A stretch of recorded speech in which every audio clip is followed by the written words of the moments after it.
La primera víctima confirmada que sobrevivió para contar su historia fue Mario Esteban Garza Mendoza, un empleado de Teléfonos de México de 37 años, quien acudió al Hospital General de Guadalajara el 18 de marzo de 1983 con síntomas que los médicos de urgencias inicialmente catalogaron como intoxicación alimentaria severa. Garza Mendoza presentaba vómitos incontrolables, fiebre de 39 grados y un dolor abdominal que describió como algo vivo tratando de salir de mis entrañas.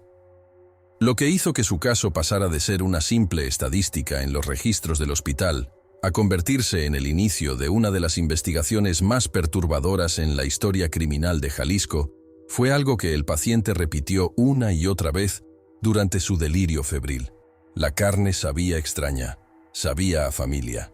El doctor Héctor Raúl Villalobos Quintero, jefe del Departamento de Gastroenterología del Hospital General, llevaba 23 años ejerciendo su profesión cuando atendió a Garza Mendoza aquella madrugada.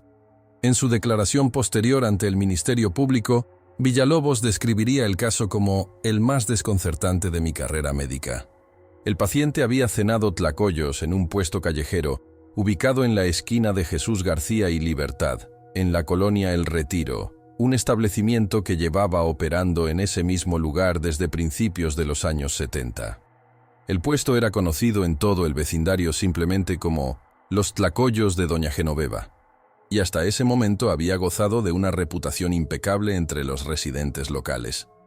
Muchos clientes regulares juraban que eran los mejores tlacoyos de toda la ciudad, que el secreto estaba en la forma en que Doña Genoveva preparaba el relleno de carne, una receta que ella aseguraba haber heredado de su abuela. Villalobos ordenó un lavado gástrico de emergencia y solicitó que se guardaran todas las muestras del contenido estomacal para análisis. Lo que sus asistentes extrajeron del estómago de Garza Mendoza incluía restos parcialmente digeridos de masa de maíz, frijoles negros y aproximadamente 150 gramos de lo que parecía ser carne molida. El doctor recordaría más tarde que algo en el olor de esas muestras le pareció profundamente incorrecto, aunque en ese momento no pudo identificar exactamente qué era. No era el olor típico de carne de res o de cerdo en descomposición. Era algo diferente, algo que activaba un reconocimiento primitivo en algún rincón de su cerebro que prefería no examinar demasiado de cerca. Roberto Secundino Álvarez Fuentes era, en marzo de 1983, inspector sanitario del Departamento de Control Sanitario del municipio de Guadalajara. A sus 52 años, había inspeccionado prácticamente todos los establecimientos de comida en el centro de la ciudad, desde los restaurantes más elegantes hasta los puestos callejeros más modestos. Su trabajo consistía en verificar las condiciones de almacenamiento de alimentos, la limpieza de los lugares de preparación y el cumplimiento de las normas básicas de salubridad. Era un hombre meticuloso, conocido por su atención obsesiva a los detalles, y había visto de todo: cocinas infestadas de cucarachas, carne almacenada a temperatura ambiente durante días, manipuladores de alimentos que jamás se lavaban las manos. Pero nada en su larga experiencia lo había preparado para lo que encontraría en el puesto de Doña Genoveva. El 20 de marzo, 2 días después de que Garza Mendoza fuera hospitalizado, Álvarez recibió la orden de realizar una inspección completa del puesto de tlacoyos. Era una mañana soleada, típica de Guadalajara en esa época del año, cuando llegó a la esquina de Jesús García y Libertad. El puesto en sí era una estructura simple, un pequeño local de aproximadamente 4 metros por 3, con paredes de ladrillo pintadas de azul claro y un techo de lámina. Un letrero escrito a mano anunciaba: tlacoyos, quesadillas, gorditas, la especialidad de la casa. En la parte frontal había un comal de gran tamaño donde Doña Genoveva preparaba las tortillas, y detrás se encontraba una pequeña área de trabajo con una mesa de acero inoxidable y varios recipientes de plástico cubiertos con trapos limpios. Genoveva Salinas Moreno tenía 68 años en ese entonces. Era una mujer menuda, de no más de 1,50 m de estatura, con el cabello completamente blanco recogido en un moño apretado. Vestía un delantal impecablemente limpio sobre un vestido floreado oscuro, y sus manos, aunque arrugadas por la edad y el trabajo, se movían con una eficiencia sorprendente mientras preparaba la comida. Cuando Álvarez se presentó y le explicó el motivo de su visita, doña Genoveva no mostró ninguna señal de nerviosismo. Al contrario, lo recibió con una sonrisa amable y le ofreció café, preguntándole si había desayunado. La inspección inicial no reveló nada fuera de lo común. El local estaba limpio, los utensilios bien lavados, los ingredientes almacenados correctamente. Álvarez revisó los recipientes de masa, los frijoles, el queso, los chiles. Todo parecía en orden. Pero cuando llegó a los 2 grandes recipientes de plástico que contenían la carne molida para los tlacoyos, algo llamó su atención. El color era ligeramente más oscuro que el de la carne de res típica, con un tono que se acercaba más al rojo vino que al rojo brillante. La textura también parecía diferente, más fina, más homogénea. Cuando preguntó a doña Genoveva qué tipo de carne usaba, ella respondió sin vacilar: «Res, mijito. Res de primera. La compro fresca cada 2 días en la carnicería de don Bonifacio, allá en el mercado Corona». Álvarez tomó muestras de la carne para análisis, así como de los demás ingredientes. Doña Genoveva no objetó, manteniendo esa misma sonrisa serena durante todo el proceso. Incluso empaquetó las muestras ella misma, con movimientos cuidadosos, casi maternales, como si estuviera preparando comida para llevar a un nieto querido. Antes de irse, Álvarez le preguntó sobre sus proveedores, sobre cuánto tiempo llevaba en el negocio, sobre su familia. Ella le contó que había comenzado el puesto en 1972, después de que su esposo muriera en un accidente en la fábrica textil donde trabajaba. Tenía 3 hijos, ya todos adultos y viviendo en otras ciudades. Su único contacto regular era con sus sobrinos, aunque últimamente había perdido comunicación con varios de ellos porque, explicó con tristeza en la voz, ya sabe cómo es la familia, se van y se olvidan de uno. Las muestras fueron enviadas al Laboratorio Estatal de Salud Pública, una institución ubicada en el edificio de la Secretaría de Salud en la Avenida Alcalde. El químico encargado del análisis era Rafael Ignacio Torres Beltrán, un hombre de 45 años con una maestría del Instituto Politécnico Nacional. Torres había analizado miles de muestras de alimentos a lo largo de su carrera. Carne contaminada con bacterias, productos lácteos adulterados, especias mezcladas con polvo de ladrillo para aumentar el volumen. Tenía un proceso establecido para cada tipo de análisis, y cuando recibió las muestras del puesto de doña Genoveva el 23 de marzo, esperaba encontrar algún patógeno común. Salmonella, E. coli, quizás estafilococos. Los primeros resultados llegaron después de 48 horas. La contaminación bacteriana era mínima, dentro de los rangos aceptables, pero algo en la composición química de la carne llamó la atención de Torres. Los niveles de mioglobina eran inusualmente altos, y la proporción de ciertos aminoácidos no coincidía con el perfil estándar de carne de res. Decidió realizar pruebas adicionales, incluyendo un análisis espectroscópico más detallado. Lo que encontró en esos análisis adicionales lo obligaría a verificar sus equipos 3 veces, a repetir las pruebas con muestras frescas y finalmente a llamar a su supervisor antes de reportar los resultados oficialmente. El 29 de marzo, Torres presentó sus conclusiones a Álvarez en una reunión en las oficinas del Departamento de Control Sanitario. Había llevado consigo todos sus reportes, gráficas y resultados de laboratorio. Durante 20 minutos, explicó con detalle técnico el proceso de análisis, los marcadores bioquímicos encontrados, las comparaciones con bases de datos de proteínas animales. Finalmente, con la voz apenas manteniéndose firme, llegó a la conclusión que cambiaría el curso de la investigación. Inspector Álvarez, he verificado los resultados múltiples veces. La composición molecular, la estructura de las proteínas, los marcadores genéticos. Todo indica que esta muestra no es carne de res, ni de cerdo, ni de pollo, ni de ningún animal de consumo común. Los marcadores son consistentes con tejido muscular humano. El silencio que siguió a esta declaración duró varios segundos. Álvarez, quien había estado tomando notas, dejó caer su bolígrafo. Cuando finalmente habló, su voz sonó extrañamente distante, como si viniera de muy lejos. ¿Está usted completamente seguro de esto? Torres sacó de su portafolio una serie de fotografías de microscopio electrónico. Las estructuras celulares eran inconfundibles para cualquiera con entrenamiento en biología. He consultado con 2 colegas de la Universidad de Guadalajara, sin decirles de dónde venían las muestras.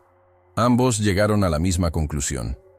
Esto es tejido humano, inspector, y por la distribución de la grasa y la estructura muscular, probablemente de las extremidades. Alguien molió músculo humano y lo estaba vendiendo como carne de res. La decisión de involucrar a la Procuraduría General de Justicia del Estado se tomó inmediatamente. El 30 de marzo, el comandante Sergio Arnulfo Medina Castro, un veterano detective de homicidios con 26 años de servicio, fue asignado al caso. Medina era conocido en el cuerpo policial por su enfoque metódico y su capacidad para mantener la calma en las situaciones más grotescas. Había investigado asesinatos por narcotráfico, crímenes pasionales especialmente brutales y varios casos de secuestro con resultado de muerte. Pero cuando Álvarez y Torres le presentaron los hallazgos, incluso su rostro curtido por años de ver lo peor de la humanidad palideció visiblemente. La primera pregunta que hizo Medina fue obvia. ¿De dónde sacó doña Genoveva el cuerpo?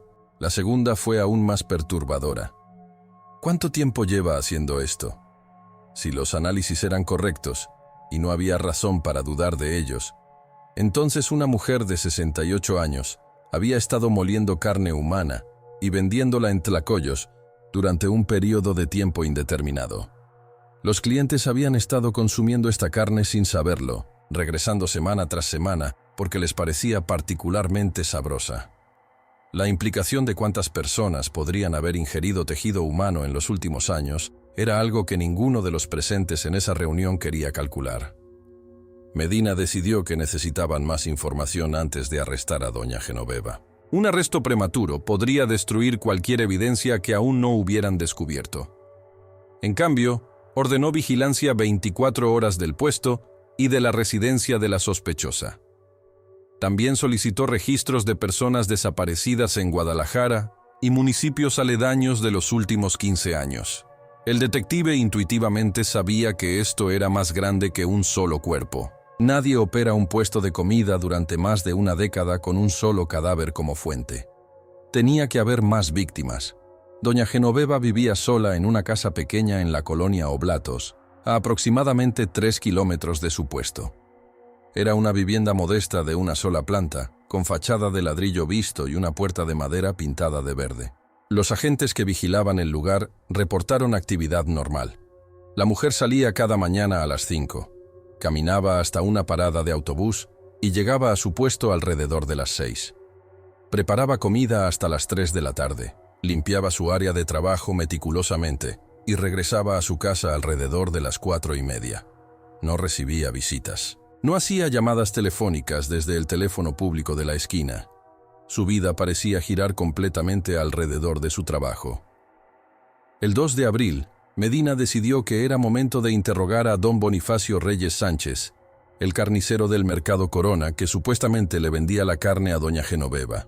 Don Bonifacio, un hombre corpulento de 63 años con antebrazos del tamaño de jamones, operaba su puesto en el mercado desde 1967. Cuando el comandante le preguntó sobre doña Genoveva, el carnicero frunció el ceño. Doña Genoveva. Claro que la conozco, pero no me compra carne. La confusión de Medina debe haber sido evidente, porque don Bonifacio continuó sin que se lo pidieran. Ella solo me compra huesos, comandante. Huesos de res para hacer caldo, dice. Viene cada 3 o 4 días. Compra 5 o 6 kilos de hueso con un poco de carne pegada. Esas partes que nadie más quiere. Nunca me ha comprado carne molida ni cortes buenos. Esta revelación obligó a replantear toda la investigación. Si doña Genoveva no estaba comprando carne de res, entonces toda la carne que usaba en sus tlacoyos provenía de otra fuente. Medina regresó a su oficina y solicitó los expedientes de personas desaparecidas con una urgencia renovada. Lo que encontró en esos archivos empezaría a revelar un patrón que era tan sistemático como escalofriante. Entre 1972 y 1983, 18 personas habían desaparecido en Guadalajara bajo circunstancias que nunca fueron completamente explicadas. Todos eran hombres jóvenes, entre los 18 y los 35 años. Todos fueron reportados como desaparecidos por familiares, pero las investigaciones nunca avanzaron más allá de las declaraciones iniciales. Lo que llamó la atención de Medina fue algo que parecía increíble. 11 de esas 18 personas compartían el mismo apellido materno: Salinas, el apellido materno de doña Genoveva. El comandante pasó los siguientes 3 días reconstruyendo el árbol genealógico de Genoveva Salinas Moreno. Visitó el registro civil, entrevistó a vecinos antiguos de la familia, habló con primos lejanos. Lo que emergió de esta investigación fue la imagen de una familia numerosa y dispersa. Doña Genoveva era la mayor de 8 hermanos, la mayoría ya fallecidos o viviendo fuera de Jalisco. Pero esos hermanos habían tenido hijos, y esos hijos habían tenido sus propios hijos. La familia Salinas se extendía por todo Guadalajara como una red invisible de conexiones de sangre. Los 11 desaparecidos con apellido Salinas eran todos sobrinos o sobrinos nietos de doña Genoveva. El primer caso databa de junio de 1972, apenas 2 meses después de que ella abriera su puesto de tlacoyos. Ramiro Salinas Ochoa, de 23 años, le había dicho a su madre que iba a visitar a su tía Genoveva porque ella había mencionado que podía conseguirle trabajo en una fábrica. Ramiro nunca regresó a casa. Su madre lo reportó como desaparecido, pero la investigación policial fue superficial. Era común en esa época que los jóvenes simplemente se fueran al norte buscando mejores oportunidades. Se asumió que Ramiro había hecho exactamente eso. El segundo caso fue en septiembre de 1973. Daniel Salinas Vargas, 28 años, también sobrino de doña Genoveva, le había contado a su esposa que su tía necesitaba ayuda para reparar el techo de su casa. Salió una mañana con sus herramientas y jamás volvió. El patrón se repetía una y otra vez. Jóvenes familiares que acudían a ayudar a su tía anciana con alguna tarea, algún favor, alguna promesa de trabajo o dinero. Y luego simplemente desaparecían, absorbidos por la ciudad como si nunca hubieran existido. Lo que mantenía a Medina despierto por las noches era la aritmética básica. 18 desapariciones en 11 años. Si doña Genoveva operaba su puesto 6 días a la semana, vendiendo aproximadamente 40 órdenes de tlacoyos por día, cada una conteniendo alrededor de 100 gramos de carne. La cantidad de carne humana necesaria para mantener ese nivel de operación durante tanto tiempo era imposible de calcular sin sentir náuseas. ¿Cuánto duraba un cuerpo humano adulto cuando se molía completamente y se distribuía en porciones pequeñas? ¿4 semanas? ¿6? Si cada cuerpo proporcionaba suficiente carne para operar durante 1 mes y medio, entonces 18 víctimas cubrirían aproximadamente 27 meses de operación.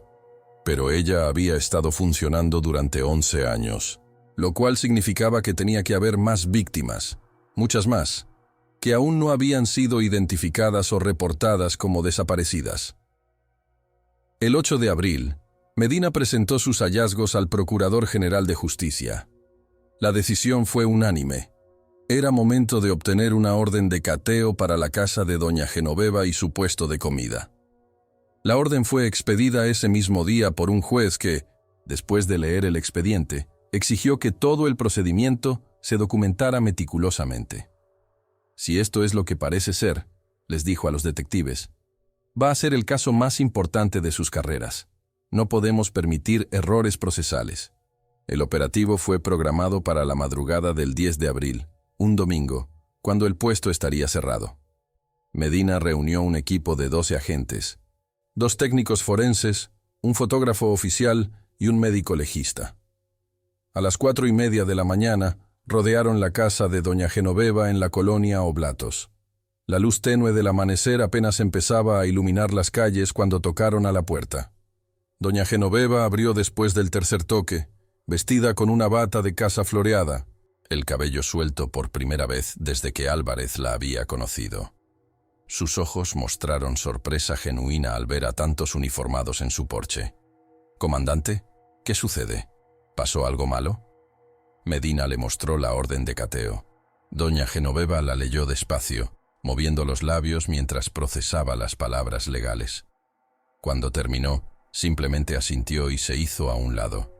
Adelante, señores. Disculpen el desorden. No esperaba visitas tan temprano. Su tranquilidad era desconcertante. No había pánico. No había negación. No había el tipo de reacción que Medina había aprendido a esperar de los criminales confrontados con evidencia de sus crímenes. Era como si estuviera recibiendo a vecinos para tomar café.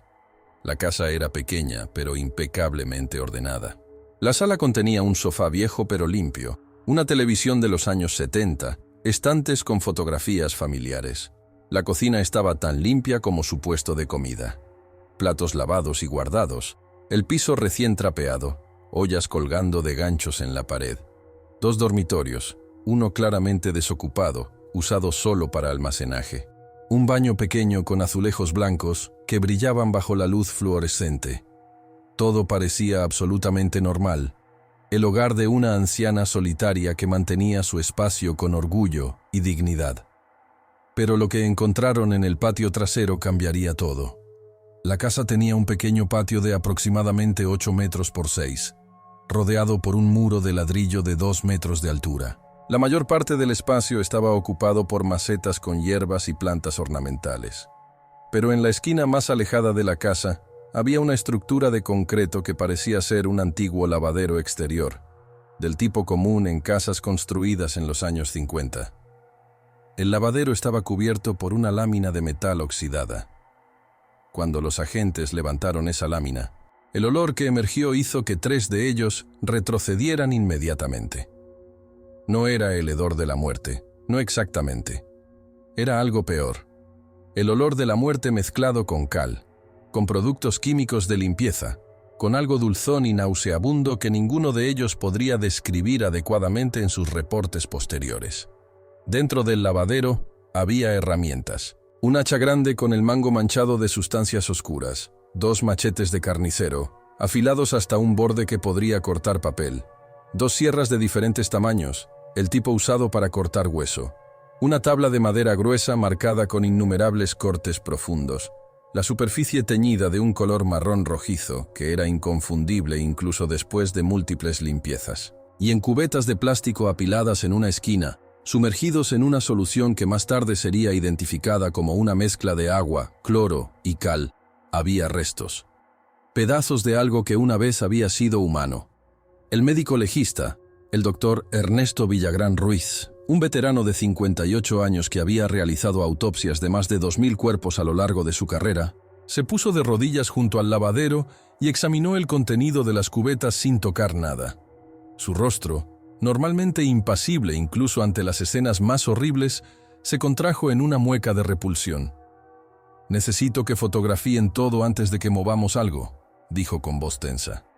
«Y quiero que cada pieza sea catalogada individualmente. Esto va a tomar días». Mientras los técnicos documentaban el patio, Medina regresó a la casa donde doña Genoveva había sido sentada en su propio sofá bajo la vigilancia de 2 agentes. Ella no había intentado huir. No había protestado, no había pedido un abogado. Simplemente se había sentado con las manos en el regazo, mirando por la ventana como si estuviera esperando el autobús. El comandante se sentó frente a ella en una silla que uno de sus hombres había traído de la cocina. «Doña Genoveva», comenzó Medina, manteniendo su voz calmada, aunque sus manos temblaban ligeramente. «Necesito que me diga la verdad sobre lo que hemos encontrado aquí». La anciana lo miró directamente a los ojos. No había desafío en su mirada, tampoco vergüenza, solo una especie de cansancio profundo, como si hubiera estado cargando un peso enorme durante demasiado tiempo y finalmente pudiera dejarlo caer. «¿La verdad, comandante?» Su voz era suave, casi maternal. «La verdad es que una mujer sola tiene que sobrevivir como puede. Cuando mi esposo murió, me quedé sin nada. Sin pensión, sin ahorros, sin manera de pagar la renta. Mis hijos se habían ido. Tenían sus propias familias, sus propios problemas. ¿Qué iba a hacer? ¿Morir de hambre? ¿Terminar mendigando en las calles? Medina sintió que algo frío se deslizaba por su columna. La forma en que ella hablaba, con esa lógica tranquila, como si estuviera explicando una decisión perfectamente razonable. ¿Y sus sobrinos? ¿Los hombres que vinieron a ayudarla? Doña Genoveva sonrió levemente, una sonrisa triste. Mis sobrinos, sí. Muchachos buenos, la mayoría, siempre dispuestos a ayudar a la tía vieja. Venían cuando les llamaba, hacían lo que les pedía. Eran familia, ¿sabe? La familia siempre cuida de los suyos. Hizo una pausa, mirando sus propias manos como si las viera por primera vez. El primero fue casi un accidente. Ramiro. Estaba ayudándome a bajar unas cajas del techo de la casa. Se resbaló, cayó, se golpeó la cabeza contra el borde del lavadero. Murió instantáneamente. Me asusté mucho. Pensé que vendrían a arrestarme, que pensarían que yo lo había empujado. Pero entonces pensé, nadie sabía que él había venido. Le había dicho a su madre que iba al norte. Si simplemente no decía nada. Y decidió deshacerse del cuerpo cortándolo en pedazos. Las palabras de Medina sonaron grotescas, incluso para sus propios oídos.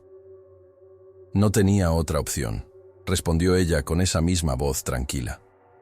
No podía enterrarlo en el patio. Los perros lo habrían olido. No podía dejarlo en algún basurero. Alguien lo habría encontrado. Tenía que hacerlo desaparecer completamente. Y entonces se detuvo. Y por primera vez mostró algo que podría haber sido vergüenza. Entonces se me ocurrió la idea. Ya había abierto el puesto. Necesitaba carne. Y la carne de res era tan cara. Así que pensé, ¿por qué desperdiciar?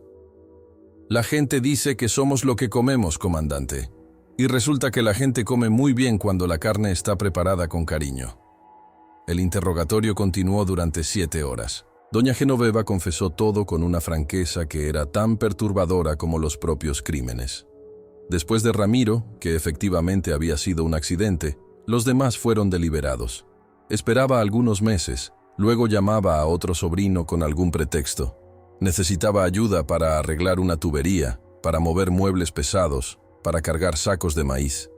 Los muchachos venían porque era la familia, porque una no le niega un favor a una tía anciana. Una vez que estaban en el patio, generalmente trabajando en el área del lavadero donde ella guardaba herramientas, los golpeaba por detrás con el hacha. El primer golpe, decía, tenía que ser perfecto. No podía haber gritos. Los vecinos podían escuchar. El proceso de descuartizamiento lo había perfeccionado con práctica. Primero drenaba la sangre, que guardaba en cubetas para mezclada con la tierra de sus plantas. Luego, la decapitación. La cabeza la enterraba en el patio, debajo de las macetas más grandes. Las extremidades las cortaba en las articulaciones, una técnica que había aprendido observando a los carniceros en el mercado durante años. Los huesos los rompía con un mazo hasta convertirlos en fragmentos pequeños, que también enterraba o tiraba en diferentes basureros de la ciudad a lo largo de varias semanas. Los órganos internos no servían para su propósito, así que esos también eran enterrados. Pero el músculo, la carne preciosa de brazos, piernas, espalda, pecho, esa la limpiaba meticulosamente, la cortaba en pedazos manejables y la molía usando un molino de carne manual que había comprado específicamente para ese propósito. Cada cuerpo le proporcionaba suficiente carne para aproximadamente 6 semanas de operación. Guardaba la carne molida en su refrigerador, mezclada con especias y chiles, para disfrazar cualquier diferencia sutil de sabor, aunque admitió que después de probarla ella misma, había encontrado que no necesitaba mucho disfraz. Sabe casi igual que la carne de res, explicó con la voz de alguien compartiendo un secreto de cocina. Un poco más suave, quizás, un poco más dulce. A los clientes les encantaba. Regresaban cada semana. Algunos me decían que nunca habían probado tlacoyos tan sabrosos. Eso me hacía sentir orgullosa de mi trabajo. Los excavadores comenzaron a trabajar en el patio ese mismo domingo por la tarde. Usando detectores de metal y sondas, identificaron 13 puntos donde el suelo había sido removido y vuelto a compactar. La excavación completa tomaría 3 semanas. Lo que encontraron bajo el jardín cuidadosamente mantenido de doña Genoveva constituiría evidencia suficiente para llenar un almacén entero. 42 cráneos humanos, todos de hombres adultos jóvenes, enterrados a profundidades que variaban entre 50 centímetros y 2 metros. Los cráneos mostraban evidencia de trauma contundente, generalmente en la parte posterior, consistente con golpes de hacha. También había huesos largos fragmentados, costillas rotas, vértebras. El análisis forense posterior determinaría que los restos pertenecían a al menos 43 individuos diferentes. 43 víctimas. 43 sobrinos, sobrinos nietos y primos lejanos de Genoveva Salinas Moreno. 43 jóvenes que habían confiado en su tía anciana y habían pagado esa confianza con sus vidas. Y durante más de 11 años, cientos, posiblemente miles de clientes habían comido en su puesto sin saber que estaban consumiendo los restos molidos de esos jóvenes desaparecidos. La investigación reveló más detalles escalofriantes. Los registros del puesto, que doña Genoveva mantenía meticulosamente en cuadernos escolares, mostraban que vendía un promedio de 250 tlacoyos por semana. La mayoría de sus clientes eran regulares, trabajadores de fábricas cercanas, empleados de oficina, estudiantes. Muchos venían 2 o 3 veces por semana. Cuando los detectives comenzaron a rastrear y entrevistar a los clientes habituales, las reacciones fueron predecibles. Incredulidad inicial, seguida de náuseas, seguida por un horror existencial al comprender que habían estado cometiendo canibalismo involuntariamente durante años. Mario Garza Mendoza, el primer paciente hospitalizado que había iniciado toda la investigación, fue informado de los hallazgos en una sesión privada con un psicólogo presente. Su reacción fue colapsar en llanto incontrolable. Tuvo que ser sedado. En los días siguientes, desarrollaría un rechazo profundo a cualquier tipo de carne, eventualmente volviéndose vegetariano permanente. «No puedo», explicaría años después en una de las pocas entrevistas que concedió. «No puedo ni siquiera ver carne sin que mi cerebro me recuerde lo que comí. Cada vez que huelo carne cocinándose, cada vez pienso en esos muchachos, en cómo confiaron en su tía, en cómo terminaron». El caso de doña Genoveva se convirtió en una sensación nacional. Los periódicos lo cubrieron en primera plana durante semanas. La televisión envió reporteros a Guadalajara. La esquina de Jesús García y Libertad se convirtió en un lugar de peregrinación morbosa, con curiosos viniendo a ver el sitio donde había operado el puesto de los horrores, como los medios lo bautizaron. El ayuntamiento eventualmente ordenó la demolición completa de la estructura, pero eso no impidió que la gente siguiera visitando la esquina. El juicio comenzó el 8 de noviembre de 1983. Doña Genoveva fue acusada de 43 cargos de homicidio calificado con agravantes. Su defensa, un abogado de oficio llamado Nicolás Vega, quien claramente habría preferido estar en cualquier otro lugar, intentó argumentar locura temporal. Pero los psiquiatras que examinaron a la acusada determinaron que estaba completamente cuerda. Sabía la diferencia entre el bien y el mal. Simplemente había tomado una decisión práctica, desde su perspectiva, sobre cómo sobrevivir económicamente. El testimonio más devastador vino de las familias de las víctimas. Madres que durante años habían buscado a sus hijos desaparecidos, que habían ido a la policía solo para que les dijeran que los muchachos probablemente se habían ido al norte. Esposas que habían esperado años con la esperanza de que sus maridos regresaran algún día. Hermanos que habían crecido preguntándose qué le había pasado a su hermano mayor. Uno por uno, subieron al estrado y compartieron sus historias, sus búsquedas infructuosas, sus años de no saber. La declaración más impactante fue la de Eloísa Salinas Ochoa, la madre de Ramiro, la primera víctima.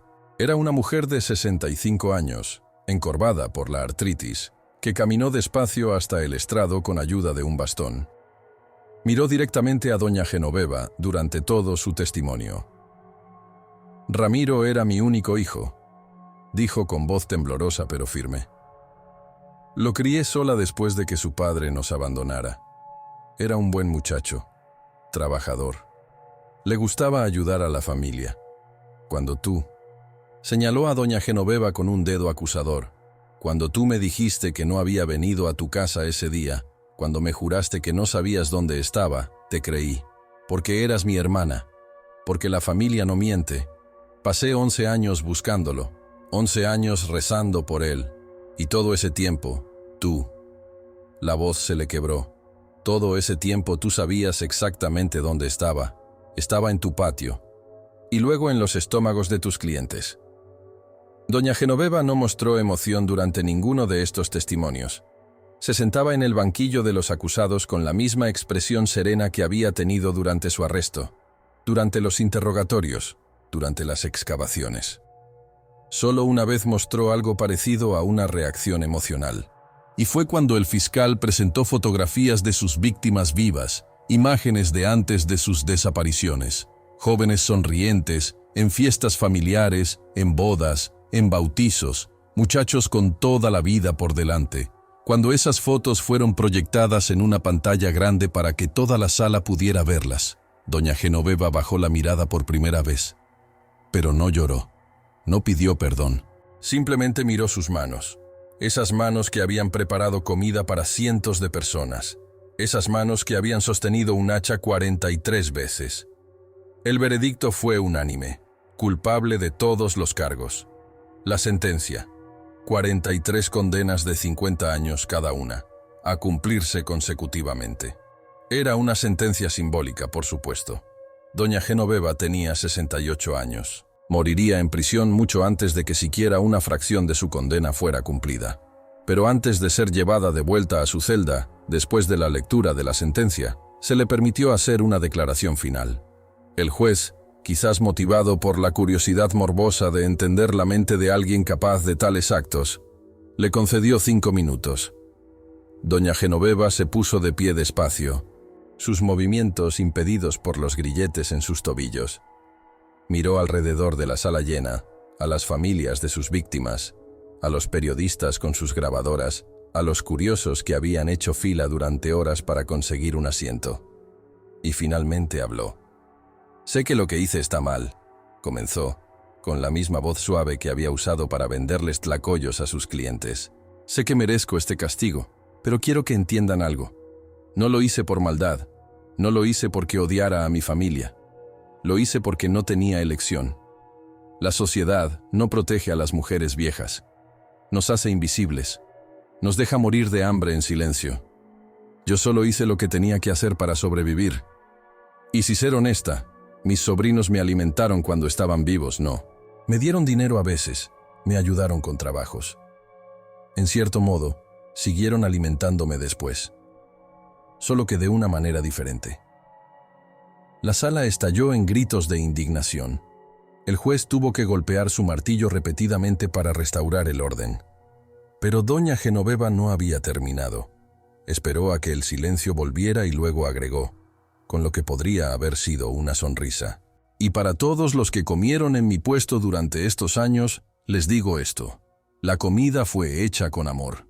Con el amor de una tía por su familia. Eso tiene que contar para algo, ¿no?»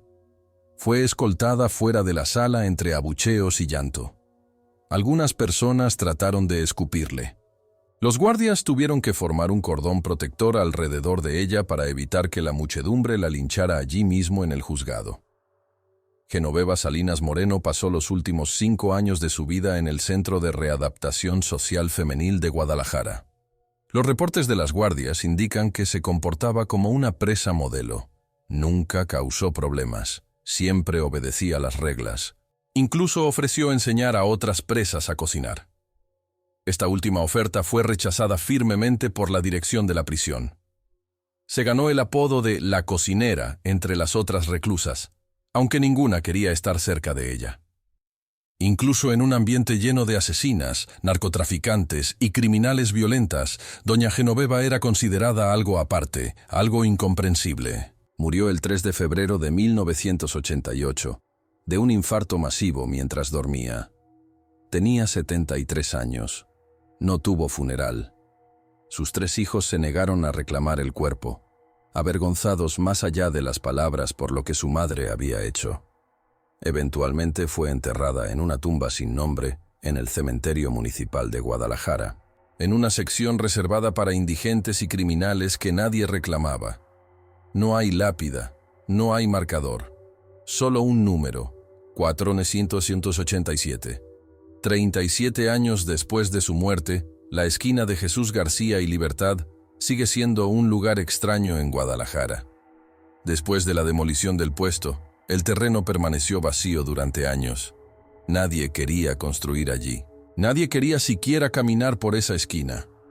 La ciudad intentó vender el terreno en 3 ocasiones diferentes. Cada vez, la venta se cayó en el último momento cuando los compradores descubrían la historia del lugar. En 2005, finalmente se construyó una pequeña tienda de conveniencia en el sitio. Duró 6 meses antes de cerrar, citando falta de clientes. Los residentes del vecindario simplemente no querían comprar allí. En 2008, se abrió una farmacia. También cerró después de menos de un año. El local actual, una tienda de telefonía celular que abrió en 2015, sobrevive principalmente porque sus empleados rotan constantemente. Nadie quiere trabajar allí más de unos pocos meses. Dicen que hay algo en la atmósfera del lugar, algo que se siente mal de maneras que no pueden articular completamente. Los vecinos antiguos que aún viven en el área evitan hablar del tema. Si alguien menciona el puesto de Doña Genoveva, cambian de tema rápidamente o se excusan y se van. Pero en las noches tranquilas, especialmente los domingos cuando la calle está vacía, algunos juran que todavía pueden oler algo. No es el olor del gas de los coches, ni de la basura, ni de la comida de los puestos cercanos. Es otro olor, más profundo, más inquietante. Un olor a carne cocinándose, mezclado con masa de maíz y chile. El aroma de los famosos tlacoyos que durante 11 años alimentaron a cientos de personas inocentes con los restos molidos de 43 jóvenes que cometieron el error de confiar en su propia sangre. Y hasta hoy, los archivos forenses del estado de Jalisco contienen 43 expedientes marcados como cerrados, cada uno representando a un muchacho que vino a ayudar a su tía y nunca regresó a casa. Cada expediente contiene fotos, reportes forenses y un inventario de los huesos recuperados de ese pequeño patio en la colonia Oblatos. Y cada expediente termina con la misma nota, escrita a mano por el comandante Sergio Arnulfo Medina Castro, antes de su retiro en 1996. Víctima identificada. Causa de muerte. Trauma craneal contundente. Disposition of remains. Consumida. Porque no había otra forma de decirlo. No había eufemismo que pudiera suavizar la realidad grotesca de lo que doña Genoveva había hecho a su propia familia, y lo que inadvertidamente había obligado a toda una comunidad a hacer durante más de una década. Los tlacoyos de doña Genoveva entraron en la historia criminal mexicana como uno de los casos más perturbadores del siglo XX. No por el número de víctimas, que aunque alto, había sido superado por otros asesinos seriales, sino por la naturaleza íntima del horror, por la traición profunda de los lazos familiares y por la participación involuntaria de cientos de personas inocentes en el acto final de desaparición de esas 43 víctimas. Cada cliente que alguna vez dijo, Doña Genoveva, sus tlacoyos son los mejores de la ciudad, participó sin saberlo en la destrucción final de la evidencia. Y esa es una verdad con la que muchos de ellos han tenido que vivir durante décadas. Una verdad que algunos nunca lograron superar completamente.